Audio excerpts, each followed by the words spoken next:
Nah, ini karena salah dipencet dia pecah, pecahnya itu dia keluar. Nah, ini malah menimbulkan abses, selulitis bisa. Jadi infeksi radangnya malah makin menjadi. Kita ada jerawat misalnya di area wajah. Nah, itu harus diobatin karena takutnya nanti infeksi ini menyebar ke misalnya radang otak, sinusitis. Iya, benar. Bisa sampai situ, dokter? Benar, bisa. Jadi memang ada pengaruh genetik, juga ada pengaruh makanan, kemudian tadi bahan skincare tentu berpengaruh gitu. Tapi dasar utamanya tadi hormon.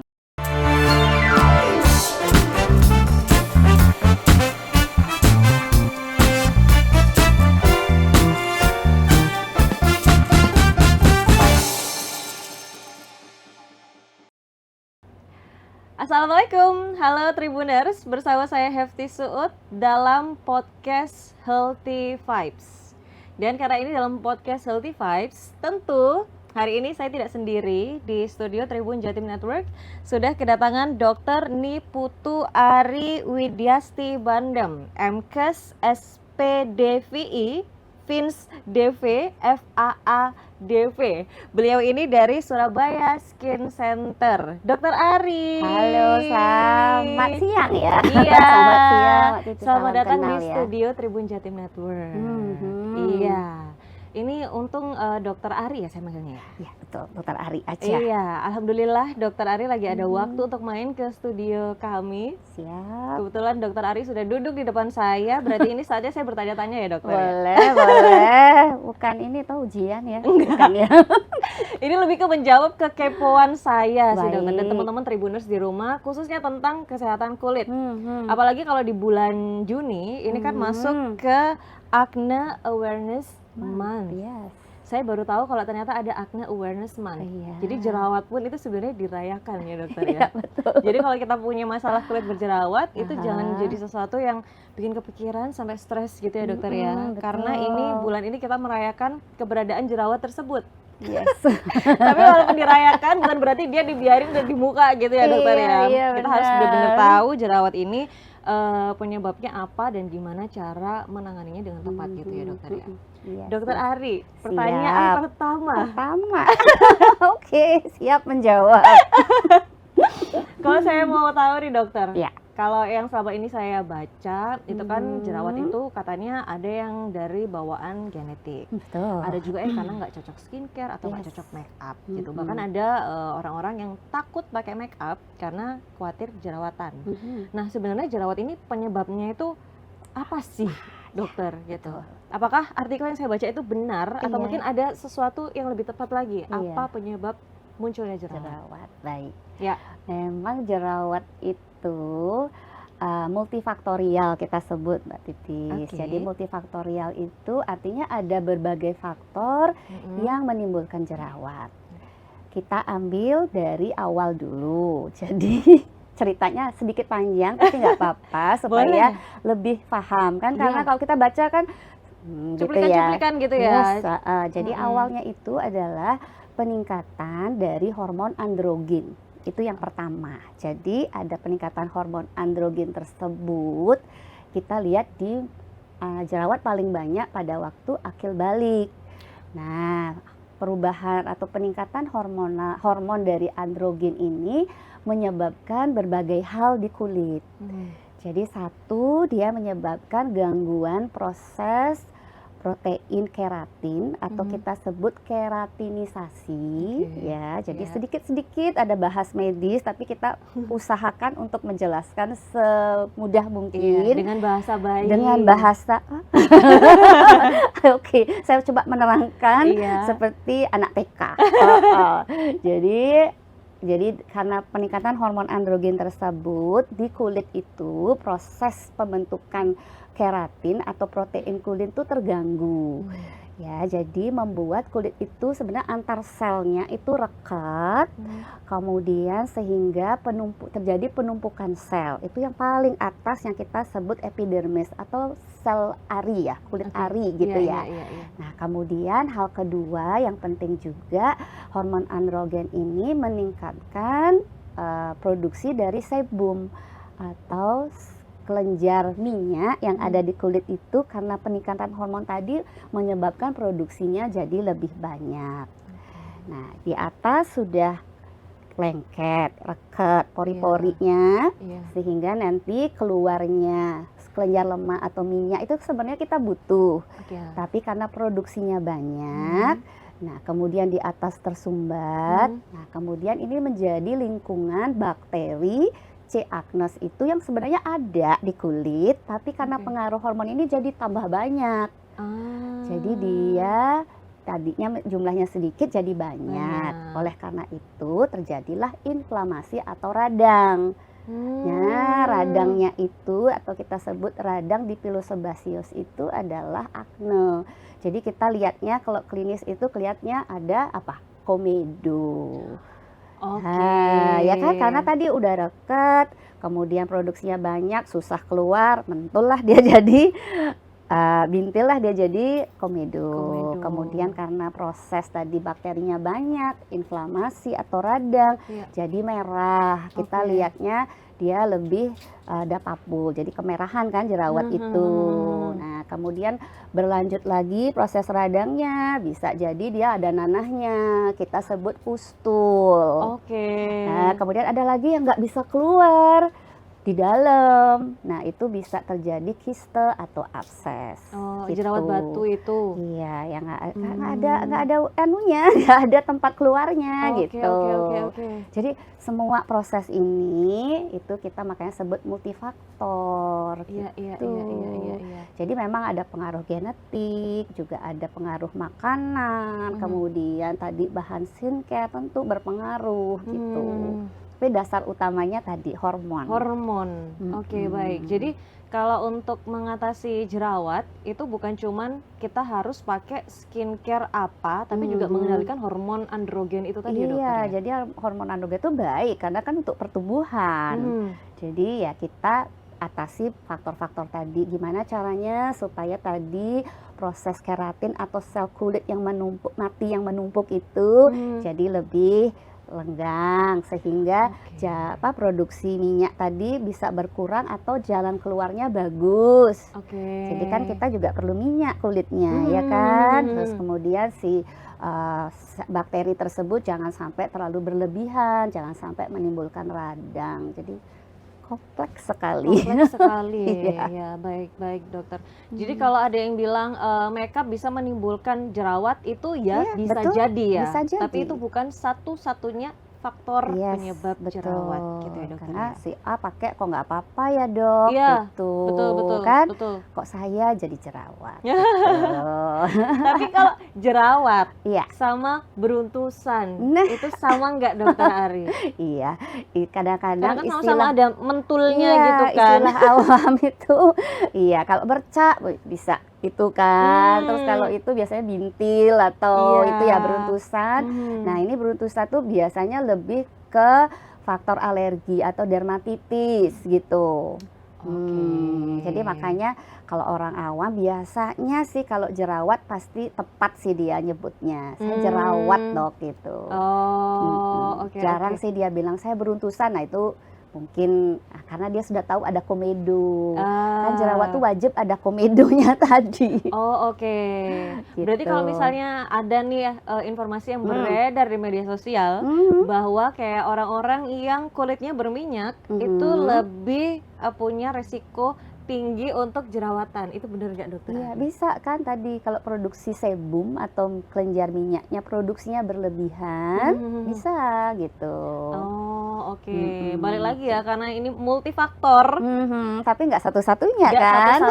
Jadi dia harus ada yang lain-lain. Betul. Baik. Lalu tentang acne prone skin, dokter Ari. Istilah lagi. Ramai sekali kan orang kadang kayak aku punya acne prone skin nih gitu, kulitku berminyak nih gitu. Nah, sebenarnya acne prone skin ini jenis kulit atau masalah kulit? Iya, jadi acne prone skin itu kalau kita terjemahkan adalah kulit yang mudah berjerawat gitu ya. Prone itu cenderung berjerawat gitu. Berarti ini bukan kondisi kulit ya berarti, dokter ya? Iya, penyebutan ya Penyebutan mungkin aja ya. Istilah-istilah tuh kan sekarang banyak. Kayak Mhm. dulu misalnya kita taunya skin barrier itu kan baru-baru ya, kayak hype gitu ya. Mungkin Mhm. karena memang diangkat oleh produk kosmetik biasanya. Oke. Karena supaya masyarakat itu lebih tahu gitu ya, lebih Mhm. aware, oh ini ada istilah baru nih skin barrier Oke, gitu. oke. Padahal ya udah memang kulit itu ada fungsinya, Lapisan-lapisannya iya, gitu ada ya. sifat proteksi, ekskresi, banyak ya fungsinya kulit Oke, gitu. oke, oke. Dan apakah Mhm. sesuatu yang kita makan, Ya, dokter, itu bisa oke. mempengaruhi kondisi kulit kita? Salah Iya, satunya menyebabkan timbulnya jerawat, dokter. iya, betul. Jadi kalau masalah makanan Mhm. memang agak sulit ada penelitian-penelitian begitu kan. Jadi atau apa ya, jadi diamati oleh pasien kalau makan kacang banyak, kalau coklat gitu ya. Iya. Itu biasanya ada yang bilang kayaknya jerawatnya muncul gitu kan. Mhm, mhm. Nah, memang sudah ada penelitian, jadi karena tadi multifaktor, jadi salah satu faktor makanan itu bisa berpengaruh ya, karena dianggap bahwa makanan tersebut dia bersifat mempengaruhi hormon tadi. Jadi ada insulin hormon atau yang makanan-makanan yang indeks glikeminya tinggi. Oke, oke, Ya, oke, gitu. oke. Jadi seperti tadi dairy product, susu, kemudian kacang kayak Oh, kacang itu beneran gitu. ya, dokter ya? Bukan mitos ternyata ya? Iya, jadi nggak semua orang kan Mhm. ada yang makan kacangnya baru 2 biji udah besoknya muncul jerawat. Mhm. Ada yang makannya sak kilo nggak apa-apa, Aman aja. aman aja. Iya, bener, bener, Karena dia bener. bukan satu-satunya Oke, gitu. iya, iya, iya, iya. Jadi, Mhm. makanan itu juga bisa menjadi salah Nah, satu penyebab iya, lagi ya, atau Dok, ya? paling enggak dia bisa memperberat. Memperberat. Jerawatnya udah ada terus tambah gitu. Oke, baik. Lalu kalau untuk, ini kita ngomong kulit yang normal gitu ya, Dokter Yes, Aria, oke. belum timbul jerawat. Ya, Itu apa boleh. yang harus kita lakukan ke kulit wajah kita supaya Yes, kesehatannya itu terjaga dan nggak muncul ini si jerawat ini? Karena boleh. biasanya kan kalau orang mukanya udah bersih, tiba-tiba muncul jerawat satu kan jadi Ah, panik banget kan, panik dokter. banget, Dan iya. sebelum kepanikan itu terjadi, alangkah lebih baiknya ya, dokter ya, Iya, kita jadi antisipasyong dia supaya nggak muncul gitu. padahal nanti kalau udah waktunya hormonnya tinggi muncul juga. Iya, karena tadi ada Iya. hormon androgen tadi ya Iya, yang bener. mempengaruhi. Jadi emang sih Mbak, kalau jerawat itu orang paling tinggi memang pada saat akil balik, karena itu Mhm. yang peningkatan hormonnya paling tinggi atau Saat paling dia jelas. pubertas gitu ya. Tapi jerawat itu ada yang kita sebut akne neonatal, jadi bayi kecil gitu, itu bisa jerawat, Oh ada iya? jerawatnya. Iya, namanya akne neonatal.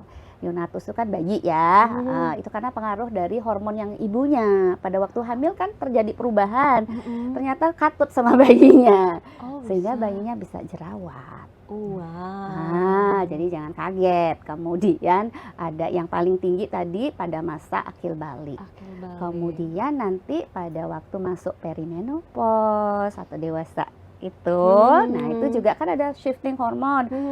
Atau mungkin yang lebih dekat lagi pas kehamilan kayak gitu kan Iya. juga berubah, bisa juga ada jerawat Iya, gitu. iya, iya, Dok, iya. saya dulu remaja nggak pernah jerawat ya, betul.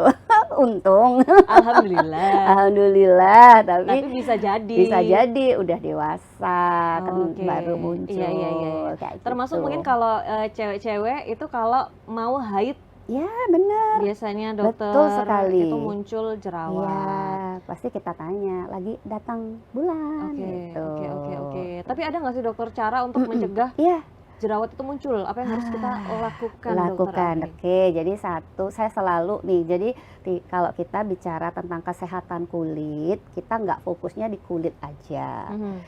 Satu, gaya hidup sehat. Ini kayaknya kayak udah biasa aja dengernya dok, tapi sulit sekali mempraktekkan. Setuju. Jadi gaya hidup sehat itu meliputi makanannya yang harus seimbang ya, kemudian juga selain makanan atau gizi atau intiknya dipilih, jadi tidak makanan ultra proses food itu sangat harus dikurangi karena kita amati ya memang kalau lagi minum minuman boba, dessert yang cantik-cantik itu biasanya Creamy juga matcha. creamy matcha suka ya Mbak. Nggak apa-apa kalau sekali, tapi kalau terus-terusan, nah itu biasanya mempengaruhi kulit. Kemudian smoking, ya kan, kalau merokok, kemudian minum alkohol, saya kira juga pengaruh. Kemudian movement atau gerakan olahraga, karena kan kita perlu sirkulasi yang baik sehingga healthy, kulit juga sehat begitu. Nah, kayak hidup ini panjang tapi sulit diterapkan. Kemudian mungkin langsung kalau ke kulit itu kita pemilihan skincare atau perawatan sehari-hari itu juga kita memilih bahan-bahan yang tidak menimbulkan jerawat atau yang dikenal mungkin komedogenik, ya kan. Kemudian yang sifatnya tidak iritatif sehingga tidak mengganggu tadi si fungsi kulit yang baik tadi, tidak terganggu oleh pemakaian skincare kita yang salah.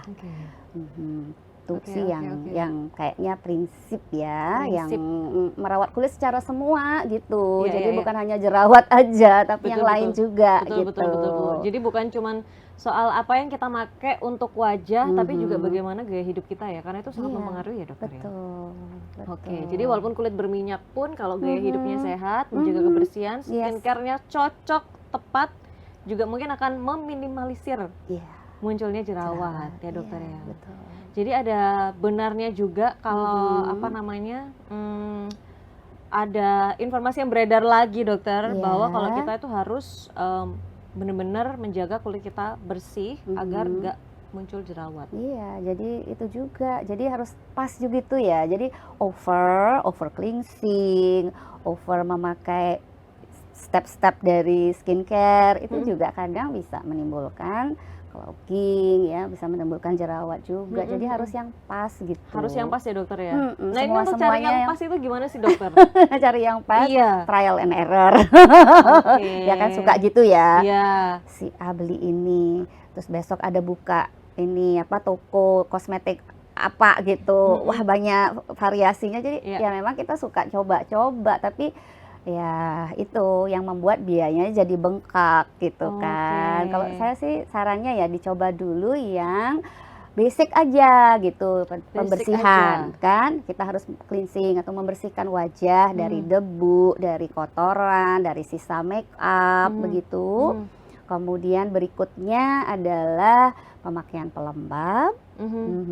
Kemudian kalau siang hari atau di berpapar sinar matahari pakai proteksi sunscreen. Jangan lupa. Kemudian di malam hari kita memakai krim malam itu sebenarnya tujuannya untuk mengembalikan fungsi-fungsi kulit tadi. Jadi sifatnya untuk perbaikan gitu. Baik. Jadi memang harus trial error ya. Kadang saya bilangnya gitu, soalnya kan kalau saya bilang dokter langsung ke dokter yang Anda percaya, nah ini masih bingung, kadang-kadang tuh masih sulit gitu, pasti pingin nyoba dulu. Tapi ya saya bilang tadi trial and error. Iya kan? Atau mungkin Tribuners kalau masih dalam fase trial and error nih bisa langsung datang ke Surabaya Skin Center ya. Jadi untuk trial errornya tuh dipantau oleh profesional sama dokter. Iya, kadang pasien datang tuh udah bawa brek gitu. Dok, ini boleh nggak? Ini, waduh banyak banget ya yang dibawa gitu. Emang apalagi kalau sekarang iklan skincare tuh menarik ya dokter ya. Ada yang booster. Skin booster tuh lagi hype sekarang. Terus tiba-tiba kayak mencerahkan apa gitu. Apalagi yang dilihat modelnya juga cantik-cantik gitu dokter. Jadi gemes ya. Jujur tertarik. Marketingnya emang hebat. Gitu. Tapi ya itu tadi ya itu tantangan kita juga ya dokter ya untuk dengan banyaknya produk skincare yang ada sekarang, mana yang kira-kira tepat dan sesuai dengan kebutuhan kita ya dokter ya. Karena kalau cuma sama budget ya Mbak, satu lagi. Sama budget itu memang benar-benar harus disesuaikan gitu ya. Betul. Baik. Nah kalau untuk masa trial error nih dokter Ari ceritanya, itu berapa lama gitu. Oke. Untuk kita tahu oh ini cocok atau enggak kayak gitu dokter. Iya. Jadi kalau seperti reaksi iritasi atau reaksi alergi yang disebabkan oleh skincare itu biasanya cepet kok, seminggu gitu pakai udah pasti ada nggak cocoknya gitu. Pasti udah gatel, kemerahan kayak gitu, nggak lama-lama sih biasanya. Oke. Berarti memang nggak cocok Itu gitu. emang nggak cocok ya dokter ya. Terus ini nih ada lagi breakout sama purging. Itu bisa jadi salah satu tolak ukur kalau ini cocok atau enggak sih dokter? Dan mana breakout, mana purging itu kan susah ngebedainnya ya dokter ya. Iya, jadi kalau misalnya biasanya kalau istilah breakout itu kan hubungannya dengan jerawat ya. Jadi tiba-tiba dia jerawatan ya, tambah parah gitu misalnya. Nah itu biasanya mereka bilang lagi breakout. Kalau purging biasanya lebih ke pemakaian skincare, kemudian ya muncul itu, muncul apa ya, keluhan di kulit begitu. Tapi itu reaksi yang alami atau perlu kita waspadai dokter waktu kita coba-coba skincare? Pinginnya sih nggak usah ya, nggak usah. Pokoknya yang langsung berhasil gitu. Yang berhasil, betul. Walaupun pelan tapi berhasil. Karena kan kadang pinginnya instan ya, jadi pinginnya hasilnya cepat apa ya, tapi generasi sekarang ini kayak gitu ya. Itu harus proses gitu ya dokter. Iya, tapi terjadinya aja pakai faktornya banyak kan. Kemudian di samping itu pengaruh hormonal kan. Jadi memang ya kalau pas lagi datang haid gitu biasanya dia lebih banyak jerawatnya muncul gitu. Jadi kadang bilangnya oh saya lagi breakout. Tapi ada, kalau kita udah nemu skincare yang cocok, itu breakout dan purging itu nggak akan terjadi gitu ya dokter ya? Iya, kurang lah gitu ya. Nggak yang langsung dor gitu ya, tiba-tiba kayak semuka gitu. Betul. Tapi kalau misalnya itu terjadi dokter, apa yang harus kita lakukan? Nah itu kalau saya bilangnya ke dokter aja ya Mbak. Atau enggak sih, stop aja, yang dipakai tuh di stop dulu. Yang dipakai di stop dulu ya. Sambil kita evaluasi apakah memang benar hanya karena skincare tadi atau faktor yang lain-lain gitu kan. Karena tadi saya bilang ada tipe kulit, ada genetik, mungkin ayah ibunya atau nenek kakeknya, pengaruh tidur ya kan, kurang tidur juga atau faktor stres Mbak, itu yang susah dinilai. Karena stresnya Mbak Titi sama stresnya Dokter Ari nggak sama. Berbeda. Ya. Maka dari itu untuk menanganinya juga berbeda gitu ya. Iya, jadi harus personalize ya kalau saya bilangnya. Jadi satu orang dengan orang lain walaupun sama-sama kasus jerawat itu bisa berbeda penanganannya gitu. Jadi kalau misalnya tadi saran dari Dokter Ari, misalnya terjadi hal-hal yang tidak diinginkan waktu coba-coba skincare, stop dulu pemakaiannya. Lalu kalau ada budget, silakan ke dokter gitu ya, untuk penanganan lebih tepatnya gitu ya, Dokter Ari. Baik. Terus kalau misalnya ada orang jerawatan nih, dokter, itu hal yang gak boleh pantang dilakukan sendiri di rumah itu apa dokter Ari? Apa ya, pantang di rumah itu? Mencegah jerawat kayaknya. Iya. Saya mau bilang itu karena di sebelah saya nih ada yang kerjaannya itu adalah. Tapi emang gemes loh dokter, apalagi kalau dia udah kelihatan gede benjolannya terus kayak ada putih-putihnya kayak ini aku keterampilan tanganku gitu ya. Iya benar. Jadi sebenarnya apa ya, penanganan mekanis tadi, gesekan, gosokan ya, apalagi dengan traumatis memencet itu ada kita ya kalau di medis ya, jadi beautician medis, kemudian perawat ataupun dokter itu di training khusus loh buat mencet jerawat itu. Jadi ada jerawat yang boleh dipencet, ada yang enggak. Iya. Jadi kenapa? Karena kalau salah, alih-alih mau pingin keluar kan ada kepuasan gitu ya kalau keluar isinya itu kan. Langsung kan merasa berprestasi. Berprestasi. Gitu. Padahal kalau dia kebalik, justru dia salah. Tadi yang kelenjar minyak tadi yang utuh bagus, walaupun dia isinya banyak itu pecahnya ke jaringan lainnya. Jadi kan dia satu kantong gitu. Iya. Nah ini karena salah dipencet dia pecah, pecahnya itu dia keluar pecah. Nah ini malah menimbulkan abses, selulitis bisa. Jadi infeksi radangnya malah makin menjadi.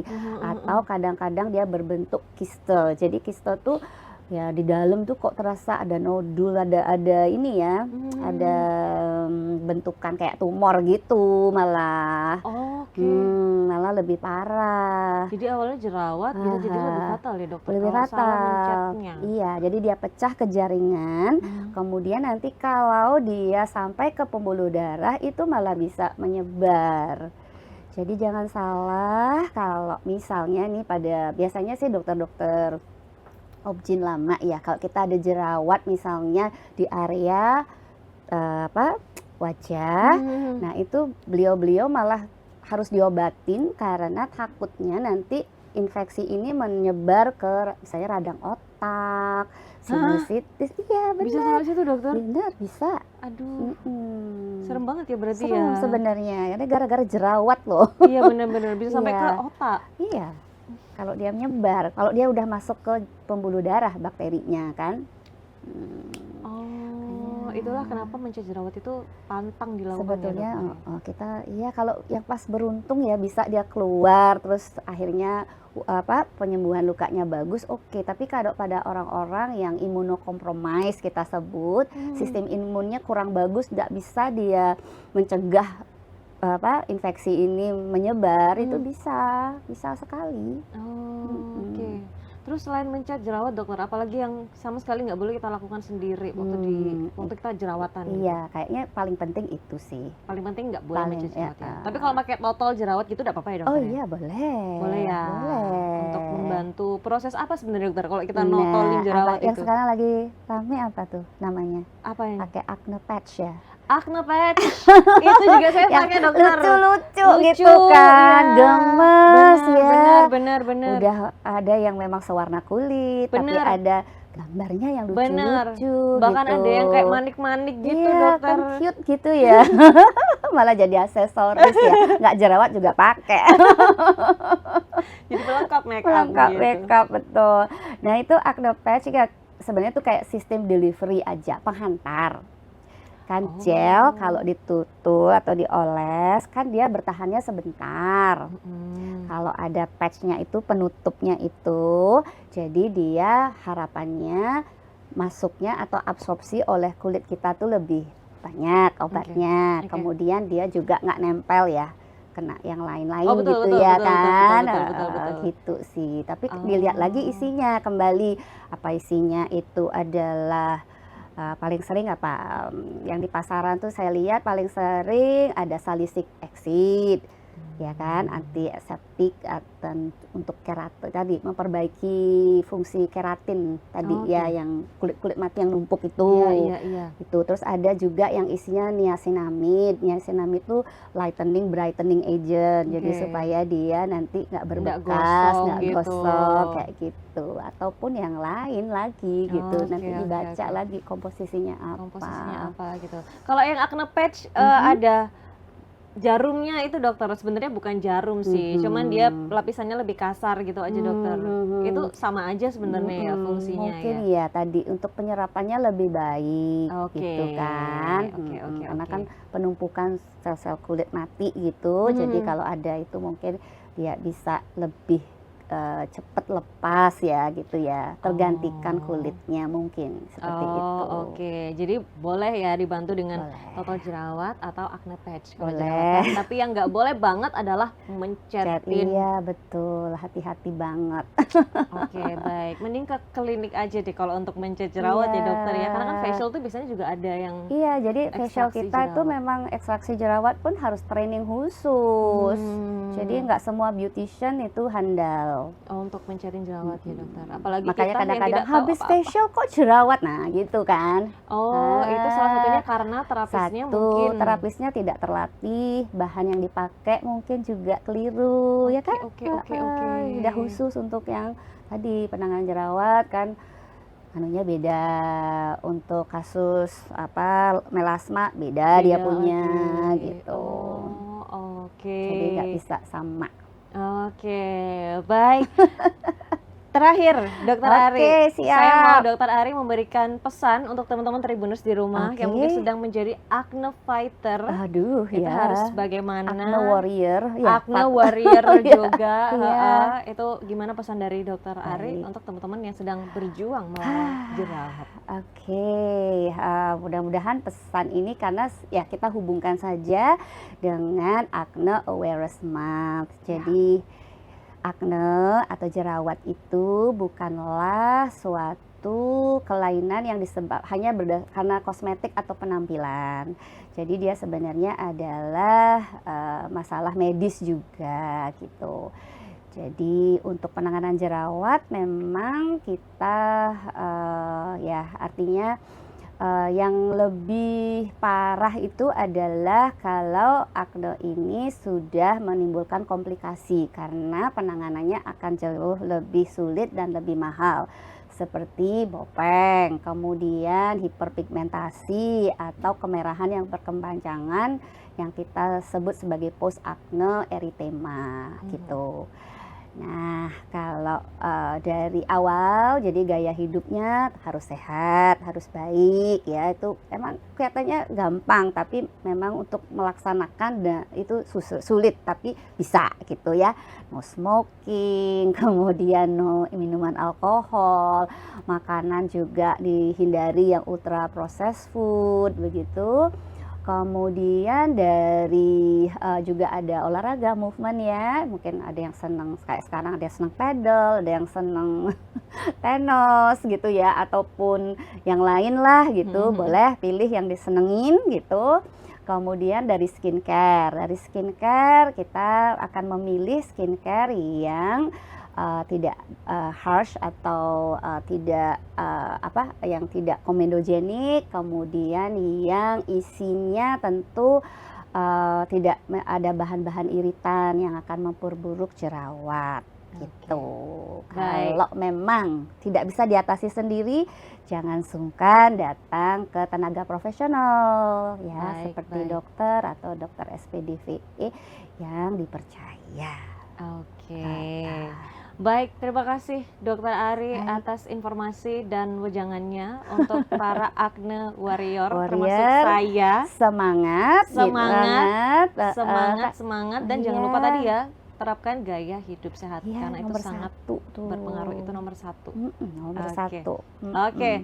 Baik, terima kasih Dokter Ari. Sama-sama. Sementara Healthy Vibes hari ini sampai di sini dulu dan sampai ketemu di Healthy Vibes episode lainnya. Happy Acne Awareness Month. Semangat untuk para pejuang jerawat. Saya Hefty Suud dan juga Dokter Ari dari Surabaya Skin Center pamit undur diri. Terima kasih sudah menonton. Wassalamualaikum warahmatullahi wabarakatuh. Sampai ketemu di Healthy Vibes episode lainnya.